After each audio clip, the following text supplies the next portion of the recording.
ఈరోజు వీడియోలో ఒక ఎగ్జామినేషన్ అనేది జరగబోతుందండి. అది దేనికి అంటే జాబ్స్ కోసం. సో కేంద్ర ప్రభుత్వం ఇక జాబ్ నోటిఫికేషన్ రిలీజ్ చేసింది. ఎస్ఎస్సి అనేది స్టాఫ్ సెలక్షన్ కమిషన్.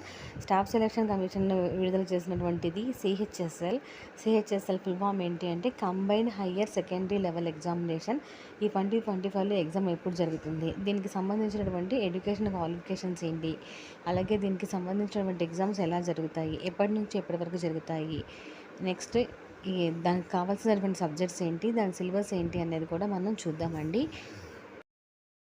సో వివరాల్లోకి వెళ్తే కేంద్ర ప్రభుత్వం ఆధీనంలో వివిధ కేంద్ర ప్రభుత్వ సంస్థలు, కార్యాలయాలు, అలాగే మంత్రిత్వ శాఖల విభాగాల్లోనూ ఖాళీగా ఉన్నటువంటి ఉద్యోగాల భర్తీ కోసం అయితే staff selection commission SSC combined higher secondary level ఎగ్జామినేషన్కి సంబంధించి నోటిఫికేషన్ అయితే విడుదల చేయడం జరిగింది. సో సిహెచ్ఎస్ఎల్ నుంచి నోటిఫికేషన్ అయితే రిలీజ్ అయింది కదా.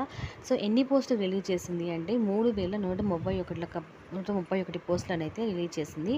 సో ఈ నోటిఫికేషన్ ద్వారా 3131 ఖాళీలను అయితే భర్తీ చేయనుంది.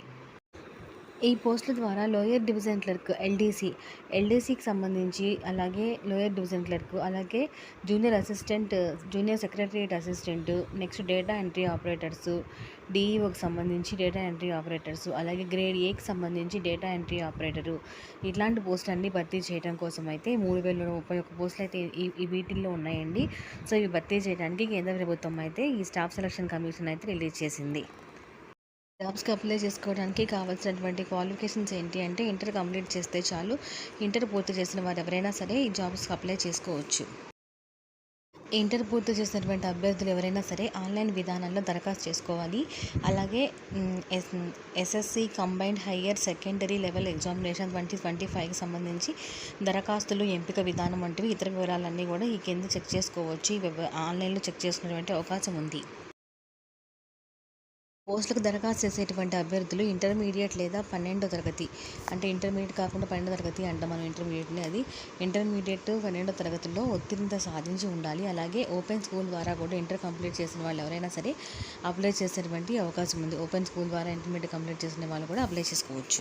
ఇక్కడికి ఇంకొక ఇన్ఫర్మేషన్ ఏంటి అంటే కంప్ట్రోలర్ ఆడిటర్ జనరల్కి సంబంధించి డేటా ఎంట్రీ పోస్టులకి ఇంటర్లో సైన్స్ గ్రూపు, అలాగే మ్యాథ్స్ సబ్జెక్టు 2 కంప్లీట్ చేసి ఉండాలి. ఇంటర్లో సైన్స్, మ్యాథ్స్ ఉన్న వాళ్ళు ఈ పోస్టుకి అప్లై చేసుకోవచ్చు.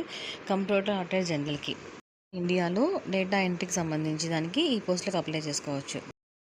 ఎగ్జామ్కి అప్లై చేసిన వాళ్ళకి ఏజ్ లిమిట్ ఏ విధంగా ఉండాలి అంటే జనవరి 1, 2026 నాటికి 18 నుంచి 27 ఏళ్ల మధ్య అయితే ఉండాలి.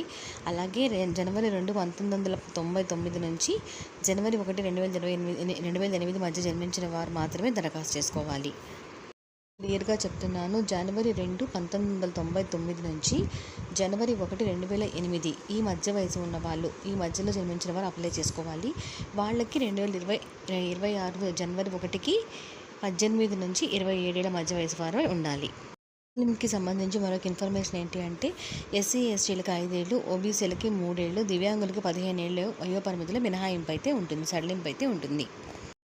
పోస్టులకు దరఖాస్తు చేసినటువంటి అభ్యర్థులు జూలై 18, 2025 వరకు ఆన్లైన్ విధానంలో దరఖాస్తు చేసుకోవచ్చు. జూలై 18 వరకు అప్లై చేసుకోవచ్చు.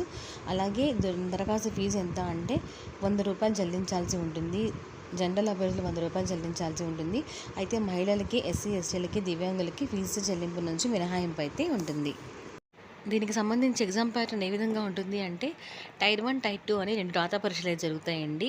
టైర్ 1, టైర్ 2 పరీక్షల ద్వారా తుది ఎంపిక అయితే ఉంటుంది. ఎంపికైనటువంటి వారికి ఎల్డీసీ, జేఎస్ఏ ఆ పోస్టులకి 19,900 నుంచి 63,200 వరకు అయితే శాలరీ ఉంటుంది. ఎవరికి ఎల్డీసీ వాళ్ళకి, అలాగే జేఎస్ఏ వాళ్ళకి. నెక్స్ట్ డేటా ఎంట్రీ ఆపరేటర్ పోస్టులకి అయితే 25,000 నుంచి అయితే స్టార్ట్ అవుతుంది. 25,000 నుంచి 81,000 వరకు అయితే వీళ్ళ శాలరీ ఉంటుంది. Data entry operator grade A వాళ్ళకైతే 29,200 రూపాయల నుంచి 92,000 వరకు, అంటే మనకి ఇంచుమించు ₹1,00,000 దాకా అయితే మనం శాలరీ అయితే తీసుకోవచ్చు ఈ ఎగ్జామ్ రాసి సెలెక్ట్ అయిన వాళ్ళైతే. సో ఎగ్జామ్ ప్యాటర్న్ ఏ విధంగా ఉంటుంది అంటే టైర్ 1 రాత పరీక్ష మొత్తం 200 మార్కులకు ఉంటుంది. టైర్ 1 రాత పరీక్ష, అందులో ఇంగ్లీష్ లాంగ్వేజ్, జనరల్ ఇంటెలిజెన్స్, అలాగే competitive aptitude, next general awareness విభాగాల నుంచి ప్రశ్నలు అయితే వస్తాయి. English language, general intelligence, competitive aptitude నుంచి అయితే వస్తాయి. అలాగే టైర్ 2 పరీక్ష నుంచి అయితే 405 మార్కులకు ఉంటుంది. దానికి సంబంధించి మ్యాథమెటికల్, అలాగే mathematical abilities, reasoning and general intelligence, English language and comprehension, general awareness, computer knowledge, module సబ్జెక్టుల నుంచి అయితే ప్రశ్నలు అయితే అడుగుతారు. సో టైర్ 1 టైర్ 2 అనేది 2 పరీక్షలు అయితే జరుగుతాయి. ఫస్ట్ టైర్ 1 అయితే 200 మార్కులకి, టైర్ 2 అయితే 405కి మార్కులకి అయితే పరీక్ష అయితే నిర్వహించడం జరుగుతుంది. ఎగ్జామ్కి సంబంధించి ముఖ్యమైనటువంటి తేదీలు చూసినట్లయితే ఆన్లైన్ దరఖాస్తు ప్రారంభ తేదీ ఎప్పటి నుంచి అంటే జూన్ 23 నుంచి. ఆల్రెడీ స్టార్ట్ అయ్యి 2 డేస్ అయిందండి. జూన్ 23 నుంచి అయితే అప్లై చేస్తున్నారు. అలాగే లాస్ట్ డేట్ ఎప్పుడు అంటే జూలై 18.